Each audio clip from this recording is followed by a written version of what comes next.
अखंड ज्योति दिसंबर 2021। प्राकृतिक जीवनचर्या। जीवन पंच तत्वों से विनिर्मित है। पंच तत्व अर्थात पृथ्वी, जल, अग्नि, वायु और आकाश। हमें अपने खान पान में प्रतिदिन इन पांचों तत्वों का भी सेवन करना चाहिए। ऐसा होने पर हम अधिकाधिक स्वस्थ व सक्रिय रह सकेंगे। सांस के माध्यम से हर प्राणी वायु ग्रहण करता है। बाकी तत्वों को कुछ समय या कुछ दिन के लिए छोड़ा जा सकता है, पर वायु को नहीं। जो लोग उपवास करते हैं वे भी अन्न, जल, सब्जी या जल आदि छोड़ देते हैं, पर वायु सेवन नहीं। एक समय आहार लेने वाले सन्यासी भी वायु सेवन तो प्रतिक्षण करते ही हैं। अर्थात पंच तत्वों में से वायु प्राणियों के लिए सबसे महत्वपूर्ण आवश्यकता है। यह वायु व्यक्ति को शुद्ध एवं प्राकृतिक रूप में पर्याप्त मात्रा में मिले, यह भी आवश्यक है। जो लोग बड़े शहरों में या उद्योगों के पास रहते हैं उन्हें शुद्ध वायु नहीं मिल पाती। इसीलिए इन दिनों नए नए रोग लगातार बढ़ रहे हैं। अब तो बड़े नगरों में शुद्ध ऑक्सीजन के बूथ खुलने लगे हैं, जहां पैसे देकर व्यक्ति 10-15 मिनट शुद्ध प्राणवायु ले सकता है। जैसे आजकल हर व्यक्ति अपने साथ साफ पानी की बोतल रखने लगा है, लगता है कुछ समय बाद लोग प्राणवायु के छोटे सिलेंडर भी साथ लेकर चला करेंगे। ताजी और शुद्ध प्राणवायु प्राप्त करने की निःशुल्क विधि प्रातःकालीन भ्रमण है। सूर्योदय होने पर पेड़ों द्वारा रात में उत्सर्जित कार्बन डाइऑक्साइड वायुमंडल में चली जाती है। ऐसे शीतल और शांत वातावरण में अकेले या सपरिवार घूमना शुद्ध वायु ग्रहण करने का सबसे सरल उपाय है। केवल घूमना ही नहीं, इस समय कुछ आसन, व्यायाम और प्राणायाम करना भी बहुत लाभकारी है। इन दोनों समय पर दिन और रात का मिलन होता है। इस समय के सदुपयोग से हम अपने शरीर तथा मन को स्वस्थ रख सकते हैं। बच्चों और युवाओं को तो शाम के समय पढ़ने के बजाय खेलना ही चाहिए। जहां तक वायुमंडल के प्रदूषण की बात है, कुछ सरकारी तथा सामाजिक संस्थाएं इसकी वृद्धि तथा उससे हो रही हानि के बारे में बताती रहती हैं। महानगरों में अनेक चौराहों पर ऐसे यंत्र लगा दिए गए हैं जो हर समय प्रदूषण मापते रहते हैं। पेट्रोल और डीजल वाले वाहन सबसे अधिक प्रदूषण फैलाते हैं, पर आधुनिक भागदौड़ वाले जीवन में इनके बिना काम भी नहीं चलता। जिसके पास जितनी अधिक और महंगी गाड़ियां, वह उतना ही बड़ा व्यक्ति माना जाता है। अब सड़क पर साइकिल के बजाय मोटरसाइकिल या स्कूटर लिए युवा ही अधिक दिखाई देते हैं। चाहे कोई स्वयं वाहन न चलाता हो, पर प्रदूषित वायु सेवन करना तो उसकी भी मजबूरी ही है। इसलिए यहाँ सार्वजनिक यातायात व्यवस्था का बहुत अच्छा होना जरूरी है। वहां 10-20 कदम जाने के लिए वाहन निकालने की आदत भी छोड़नी होगी। पेड़ों को कटने से बचाकर तथा परिवार के हर सदस्य के नाम पर एक पेड़ लगाकर हम प्रदूषण नियंत्रण में सहयोग दे सकते हैं। वायु की ही तरह जल भी व्यक्ति की प्राथमिक आवश्यकता है।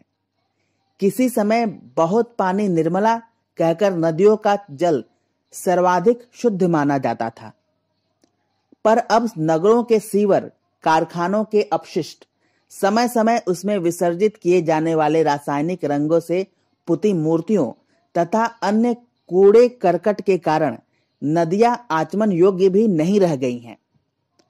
अब तो सब जगह कुछ घंटों के लिए सरकारी पानी मिलता है।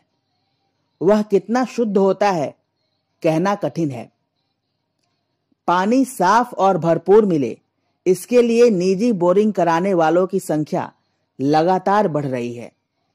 जिनके लिए यह संभव नहीं है, उन्होंने भी घरों में फिल्टर लगा लिए हैं। इनसे 1 लीटर पानी साफ होने के चक्कर में 4 लीटर पानी नाली में बह जाता है। शहरीकरण का अर्थ ही है बिजली और पानी का अत्यधिक प्रयोग, अतः जल का स्तर लगातार नीचे जा रहा है। विद्वानों का मत है कि अगला विश्व युद्ध जल के कारण होगा। इसका सत्य तो भविष्य बताएगा, पर नलों पर हर दिन डिब्बे और कनस्तर लिए लोगों को झगड़ते हुए कोई भी देख सकता है। जो कार 2 बाल्टी पानी में धोई जा सकती है, उसे 2000 लीटर साफ पानी से धोते हुए लोग प्रायः मिल जाते हैं।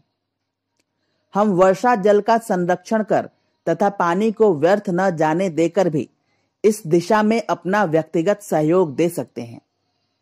हम साफ पानी पिए, यह तो आवश्यक है ही, पर कितना पिए इस बारे में अलग अलग मत है।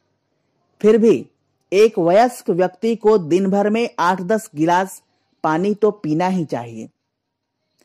सुबह उठकर कुल्ला मंजन के बाद तांबे के साफ पात्र में रखा पानी भर पेट पीना बहुत लाभ देता है। तांबा जल की अधिकांश अशुद्धियां दूर कर देता है। सर्दियों में पानी को गुनगुना करके पीना चाहिए।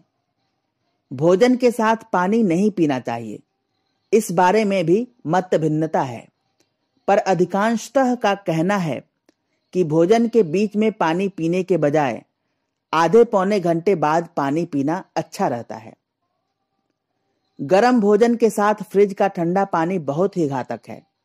गर्मियों में घड़े और सुराही का जल आज भी सर्वश्रेष्ठ ही है। पानी सदा बैठकर ही पीना चाहिए, ऐसा भी बुजुर्गों का कहना है। आकाश की पहचान खालीपन या शून्यता है। घटाकाश और मठाकाश जैसी कल्पनाएं इसी से आई हैं। आकाश में कोई भी चीज फेंकें, खाली होने के कारण वह मना नहीं करता। किसी पात्र के खाली होने का अर्थ है कि इसमें आकाश तत्व विद्यमान है, पर जब उसमें कोई वस्तु डालते हैं तो वह हट जाता है। ऐसी शून्यता हम अपने पेट को बिल्कुल खाली रखकर प्राप्त कर सकते हैं। अतः प्रातः शौच आदि से निवृत्त होने के बाद लगभग 2 घंटे तक पेट को अवकाश देना चाहिए। इससे जहां भोजन पचाने वाली इंद्रियों को आराम तथा अपनी टूट फूट ठीक करने का समय मिलेगा, वहां हमें आकाश तत्व भी प्राप्त होगा। व्रत और उपवास आकाश तत्व की प्राप्ति का अवसर कुछ अधिक समय तक प्रदान करते हैं। इनका उपयोग करना चाहिए। पृथ्वी हमें अन्न, दाल, सब्जियां आदि देती है, अतः इनके सेवन से हमें पृथ्वी तत्व की प्राप्ति होती है, पर हम इन्हें कच्चा नहीं खा सकते। इन्हें आग पर पकाकर तथा आवश्यकतानुसार कुछ अन्य मिर्च मसाले डालकर प्रयोग किया जा सकता है। इनका सेवन कितना और कितनी बार करें, इसका कोई मापदंड नहीं है। शारीरिक परिश्रम करने वाले किसान या मजदूर तथा कार्यालय में बैठकर काम करने वाले की आवश्यकता अलग अलग होगी। उन्हें उसी अनुसार इनका सेवन करना चाहिए। अग्नि का स्रोत सूर्य है। सर्दियों में तो सीधे धूप में लेटना या बैठकर काम करना अच्छा लगता है।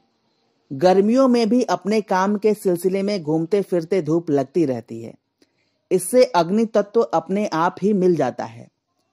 जो लोग दिन भर वातानुकूलित वातावरण अर्थात एसी वाले घर, कार्यालय और कार में रहते हैं, उनके शरीर की प्रतिरोधक क्षमता कम हो जाती है। इसलिए थोड़े से परिश्रम या मौसम बदलने मात्र से ही ये लोग बीमार होकर बिस्तर पकड़ लेते हैं। भीषण गर्मियों में जहां लू से बचना आवश्यक है, वहां धूप से डरना भी अनुचित है। जहां तक खान पान की बात है, तो सूर्य की ऊर्जा से पके हुए फल और सलाद आदि के सेवन से अग्नि तत्व भरपूर मात्रा में प्राप्त होता है, पर इनका सेवन दिन में ही करना चाहिए, अर्थात सूर्यास्त के बाद इन्हें खाना ठीक नहीं है। सूर्यास्त के बाद शरीर की पाचन क्रिया मंद हो जाती है, अतः उस समय भारी भोजन ग्रहण करना ठीक नहीं है। यद्यपि आज की भाग दौड़ वाले जीवन में सब नियमों का पालन संभव नहीं होता, फिर भी जितना हो सके उतना पालन करना चाहिए। यदि लाभ हो तो दूसरों को बताना चाहिए, जिससे अधिकाधिक लोगों का कल्याण हो सके। इस प्रकार पंच तत्व से विनिर्मित इस देह के लिए प्राकृतिक ढंग से आहार विहार ही उपयुक्त है। समाप्त।